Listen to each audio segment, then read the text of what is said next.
আসসালামু আলাইকুম। আমি রিজভি পুঠিয়া থেকে আমাদের মানবতার সেবা যে ফাউন্ডেশন আছে সেই ফাউন্ডেশনে আমাদের কার্যক্রম চলছে। কিছু গরিব দুঃখী মানুষকে আমরা একটু সামান্য ঈদ বাজার দিব আমাদের ফাউন্ডেশনের পক্ষ থেকে। আমার সাথে আছে আমার এক প্রিয় বড় ভাই। ভাই, আপনি কিছু বলেন এ সম্পর্কে। আসসালামু আলাইকুম। দেশ এবং দেশের বাইরে থেকে যারা দেখছেন আমাদের এই লাইভ ভিডিওটি, সবাইকে ঈদের অগ্রিম শুভেচ্ছা ও মোবারকবাদ। আমরা মানবতায় আমাদের হাত ফাউন্ডেশন পক্ষ থেকে আমরা এবার কিছু 100 পরিবারকে আমরা আশা করেছি 100 পরিবারের মাঝে আমরা ঈদ সামগ্রী বিতরণ করবো ইনশাল্লাহ। সবাই আমাদের জন্য দোয়া করবেন। আমরা এখন আমাদের সব প্যাকেটিং কমপ্লিট হয়ে গেছে।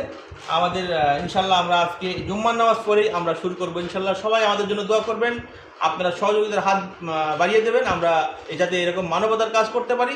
সবাই আমাদের জন্য দোয়া করবেন। আল্লাহ হাফেজ। আসসালামু আলাইকুম রহমতুল্লাহ। আচ্ছা, আমি কিছু বলে আমি দেখাইতে চাচ্ছি আসলে কী কী আছে। এখানে আছে শ্যামাই, আছে দুধের প্যাকেট, এবং আছে হচ্ছে আটা, আরও আছে চিনি এবং হচ্ছে বাদাম।